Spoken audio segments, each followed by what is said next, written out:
وعلى أولاد الحسين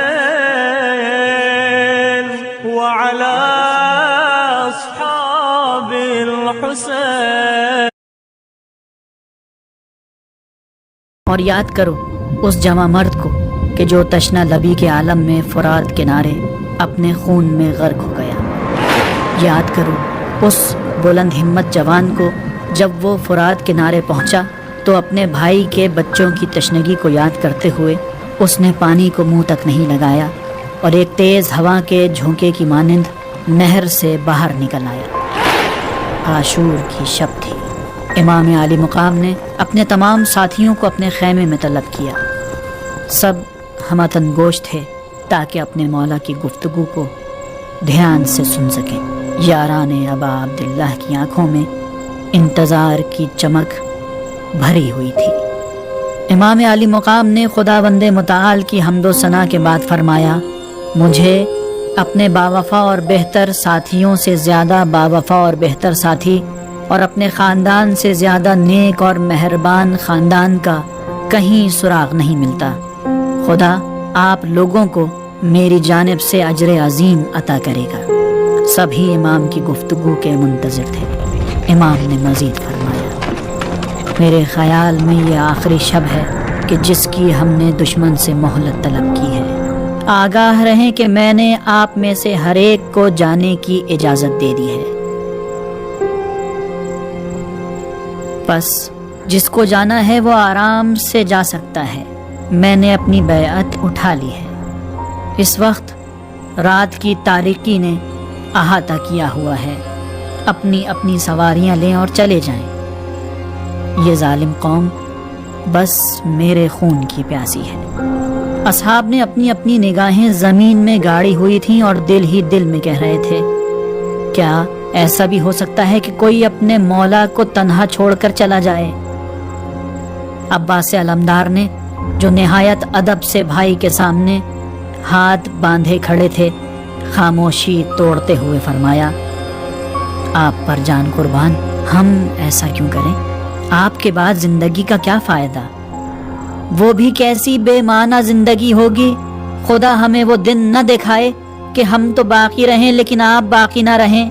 ہر طرف سے مرحبا مرحبا کی آوازیں بلند ہونا شروع ہو گئیں. کوئی بھی جانا نہیں چاہتا تھا. سب ہی امام عالی مقام پر اپنی جانیں نچھاور کرنے کے لیے آمادہ اور تیار تھے. آدھی رات بیت چکی تھی. اصحاب امام کی دعا اور مناجاتوں کی آوازیں سنائی دے رہی تھیں. ابو الفضل العباس زہیر ابن قین کے ہمراہ خیموں کے درمیان پہرا دے رہے تھے کہ کہیں ایسا نہ ہو مکار دشمن تاریکی کا فائدہ اٹھا کر خیموں پر حملہ آور ہو جائے. دونوں ہی خاموش تھے اور جانتے تھے کہ کل صبح اس دنیا میں نہیں رہیں گے. البتہ جب تک جان باقی رہے گی اپنے امام کے ہم رکاب سپاہ ظلم و جور کو سبق سکھاتے رہیں گے. سن 61 ہجری عاشورہ کا دن آن پہنچا. سورج کی حدت نے زمین کربلا کی پیاس کی شدت بڑھا دی تھی. اصحاب امام ایک ایک کر کے شہید ہو چکے تھے. حرم میں موجود بچوں نے اپنے چچا کو دیکھا اور پیاس کی شدت سے دہائیاں دینے لگے. بچے بے رمق ہو چکے تھے. عباس علمدار نے مشق ڈھونڈنا شروع کی. شاید سوچ رہے ہوں کہ اب ان کے بعد ان بچوں کے لیے کوئی پانی لانے والا باقی نہیں رہے گا. جانے کے لیے آمادہ ہوئے. کچھ دیر تک پیاس کی شدت سے خشک ہونٹوں سے آہو نالا کرتے معصوم بے حال بچوں کو دیکھتے رہے. معصوم بچوں کی آنکھوں کی چمک تو گویا ذہن پر بجلیاں گرا رہی تھیں. عباس علمدار نے چلنا شروع کیا. سواری کو ایڑ لگائی اور شریعہ فرات تک پہنچ گئے.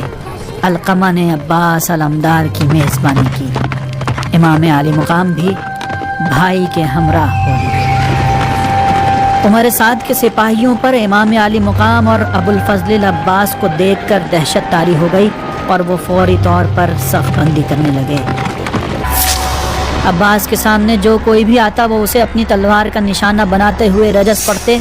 اس عظیم اور بزرگ خدا کی قسم کعبہ اور زمزم کے خدا کی قسم، آج روئے زمین کے سب سے فاضل اور کریم شخص کے سامنے میرا جسم خون سے رنگین ہوگا، اور یہ میرے لیے باعث فخر ہے۔ کسی میں بھی عباس کا مقابلہ کرنے کی طاقت نہیں تھی۔ لشکر اعداء ان کے مد مقابل فرار کر رہے تھے اور عباس فرات کے ساحل تک پہنچ چکے تھے۔ گھوڑے سمیت پانی میں اترے۔ گرمی کی شدت سے پیاس کا غلبہ تھا۔ ایک ٹھنڈی ہوا کا جھونکا چہرے کو چھوتا ہوا گزر گیا۔ پانی عباس علمدار کے پیروں تلے تھر تھرانے لگ گیا تھا۔ گھوڑے سے اترے، جھکے، چلو میں پانی لیا، چلو کو منہ کے نزدیک لائے۔ پیاس کی شدت تھی، ہونٹ شدت پیاس سے پھٹ چکے تھے۔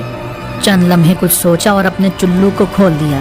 اے پانی، شرم کر، میں تجھے پیوں اور میرے بھائی اور ان کے اہل حرم پیاسے رہیں؟ ہے ہاتھ اے بہتے پانی، تجھے شرم آنی چاہیے۔ پھر مشک میں پانی بھرا اور اپنے گھوڑے کو بھی پانی پینے کی ترغیب دی۔ مشک بھر گئی، فوراً گھوڑے پر سوار ہوئے اور خیموں کا رخ کیا۔ عمر سعد کے فوجی جو نہر کنارے عباس علمدار کو روک نہیں پائے تھے، ان کے واپس پلٹنے کا انتظار کرنے لگے۔ عباس شریعہ سے باہر نکلے۔ فوج اعداء کے 2 سپاہی درخت کے پیچھے چھپے بیٹھے تھے۔ جیسے ہی عباس علمدار نزدیک آئے، ان پر حملہ کیا اور ان کے دائیں ہاتھ پر شمشیر سے ضربت لگائی۔ دائیں ہاتھ بدن سے الگ ہو گیا۔ عباس علمدار نے مشک بائیں ہاتھ میں تھامی اور رجس پڑھا، خدا کی قسم تو مگر میرے دونوں ہاتھ